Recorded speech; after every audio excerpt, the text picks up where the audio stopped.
Hi everybody. Today we're going to be talking about the mean value theorem for integrals. So again, this is not a theorem which, is cruel to its neighbors and mistreats other people. That's not what we mean by mean. What we mean by mean is average. Right? So we've seen this before when we talked about the mean value theorem for derivatives. The mean value theorem for integrals works the same way. Here mean is really about average. So we'll start off by talking about how do you find the average value of a function, right? In the sense of mean here as average. Well, here's the answer. So if you have a continuous function on some interval from a to b, then the average value of this function over that interval would be what I have written there in red. So you'd integrate the function f of x from a to b, and then multiply by 1 over b minus a. Or you might think of that as divide the whole integral by b minus a. They usually don't write it as a division because then people try to do weird things with the algebra. So it's usually better to clearer to write it as 1 over b minus a in front. But why in the world should something like that be the average value of the function? I remember the first time I saw this, I'm like, okay, that's a formula. I'll write down. I'll remember it. But what's going on here? That thing with an integral ought to be the average value of the function. So, like, for example, if my function was telling me stock prices, then according to this, to find the average stock price, I'd have to integrate it and then divide by, what? Well, okay, so here's an easy way to understand why this works. And it's this. The integral is really telling us area, right? That's the area under the curve from a to b. And then what's b minus a? Well, that's really the width of this interval between a and b, right? B is the bigger number, so we do the big number minus the smaller number so that we get a positive answer there for the width. Now, how does width and area connect to each other? Well, think about a rectangle, right? The area of a rectangle would be the height times the width, okay? So if I take the area and then divide or multiply by 1 over, same thing, the width. So area divided by width has to be height if this were a rectangle. Well, this isn't a rectangle, but imagine that what I have here is a graph, and it's higher in some places and lower in others. But imagine it's like made out of mashed potatoes. So that what I could do is go through and take part of the high part and fill in the low spots and just sort of average it out. Sort of, make it all one nice even height, right? Then that height would, of course, be the average height across that interval because I've averaged out the highest places and the low places. And I get a rectangle, and my area, because it was made out of mashed potatoes that didn't squish, right? So the area would still be the same. So the area divided by the width of that rectangle would give me the height now at which my function is all the way across. That would be my average value or mean value of this function. This is really cool because there's lots of times we want to know what the average of something is, right? And this is how we find it. Oh, here's an example. So we have some sort of function. This is the cube root of 1 minus x. And we want to find its average value on this interval between -7 and 0. So we just do the integral we saw, right? We'd integrate from -7 to 0, our function, and then we have to multiply by 1 over the width. And now the other part about this is a little tricky is, why is my width 7? Well, remember, I'm going from, and I deliberately picked an example that did this, we're going from -7 to 0. Right? So the bigger number is 0. So what goes in the denominator there is 0 minus -7. In other words, the width is going to be 7.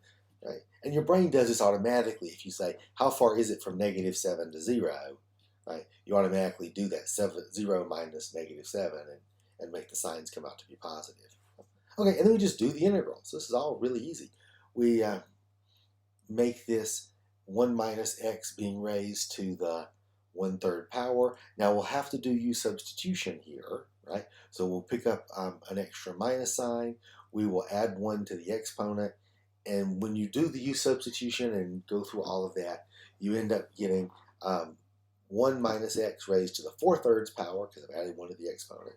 Then I can divide by 4/3 or equivalently flip it and make it multiply by 3/4. There'll be a minus sign from having done the u substitution, and there's that 1/7 out in front. Then I plug in the 0 and the -7 and go through all that ugly calculations, and I'll just tell you, you get 45/28. So that's it. And it's all it is. This is probably the easiest section in this whole material we're doing on integrals, because it's just a matter of doing the integral and dividing by the width. So now that we know how to find an average value or mean value, right, of some function, then we can say what we mean by the mean value theorem for integrals. So here we go. Suppose f is some nice continuous function on some interval from a to b. Then there is a number c between a and b. Again, notice how this is reading like the mean value theorem for derivatives that we saw earlier. There's some number c which lives between a and b, so that, and I've written it the way that you normally see this written in books, that the integral from a to b of f of x dx is equal to f of c times b minus a. And again, this is supposed to mirror the mean value theorem that we saw earlier, where we had the derivative has to equal f prime and so on. So, of course, you could get this by integrating the normal mean value theorem. But if you stop for a second and ask yourself, why should this be true? And again, maybe imagine taking that b minus a on the right and bringing it over to the left. This would say that there's some number c where the average value actually equals f of c. And why should this be true? Well, suppose that the function were always bigger than its average value. That can't happen, right? Function can't ever always be bigger than its average. This is like woebegone, right, where all the children are above average. So if f is always above average, then the average isn't what you thought it was. And if the function were always less than its average, well, again, the average can't be what we thought it was. So what has to happen is either the function is always equal to its average everywhere, and it's just a constant function, or if there's some place where it's below average, there's got to be some place where it's above average to balance it out. And if it's a continuous function, then it can't just jump from one spot to another. It's got to be able to draw the graph, without lifting our pencil. There's going to have to be some place where it's exactly equal to its average. So that's what the mean value theorem for integrals says. Again, it's a lot like the mean value theorem we had for derivatives earlier. Now, this is really important, and it's really useful to use in lots of examples and lots of theoretical applications where the mean value theorem is used to prove lots of cool stuff and to show that things have to work the way that they should. Unfortunately, we usually don't get a lot of cool examples in the homework for Calculus 1 class. We tend to get questions like this. Figure out what the C is. Okay, this is a really boring question, but it's one of the, everybody needs to know how the mean value theorem works because you'll see it later. But on the other hand, we don't know enough yet to do anything cool. So we end up asking questions that aren't all that interesting, but that are the kind that every calculus book always asks. So here's the deal. We know that there should be some C, right? So that f of c is equal to its average value. So we can figure out what that c is by calculating the average value and figuring out what c would give that to us. So how do we find the average value? Well, first off, we have to integrate to secant squared x. Now, the cool thing about this is secant squared was chosen so it has an easy antiderivative. It's just tangent of x. So I need to take 2 tangent of x, plug in the endpoints at pi over 4 and negative pi over 4. So we do a little bit of trig here and evaluate tangent at pi over 4, which of course will be 1, and tangent at negative pi over 4, which will be negative 1. So we end up with 2 times 1 minus negative 1, which is 2 times 2, so we get 4. So that's great. So that's our integral. And the way we wrote this before was we said the integral should be equal to f of c times the b minus a, right? You could, again, take the b minus a to the other side, and of course we will in just a second, to say the average value is equal to f of c. So what do we get for b minus a? Well, the b and the a are pi over 4 and negative pi over 4. So that means we get, what? Pi over 4 plus pi over 4 is pi over 2 over on the right. Okay, so if I take that and take the pi over 2 over to the other side, our average value will be, I have to flip that and multiply, 8 over pi. and that should equal f of c. Okay? Well, what's f?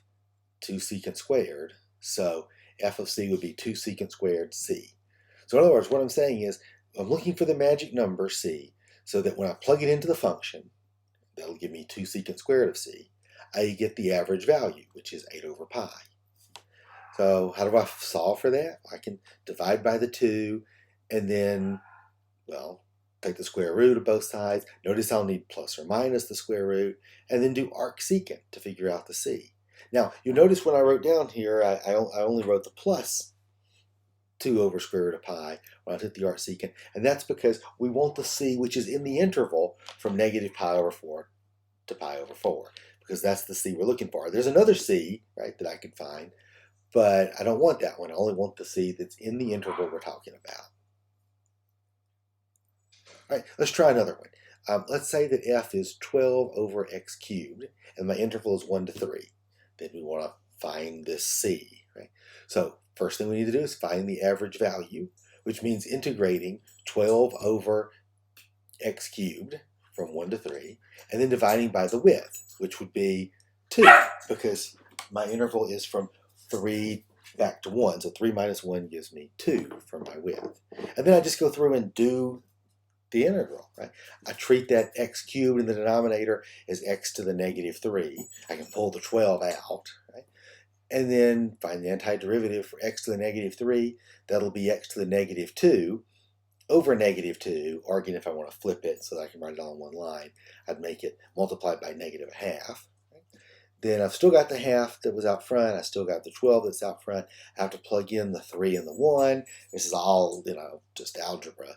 And when you go through and do all that arithmetic, you end up with 8/3. That's my average value. And the c that I'm looking for is the number I can plug into my function and get 8/3. So when I plug c into my function, I get 12 over c cubed, because my function is 12 over x cubed. Plug in the c, you get 12 over c cubed.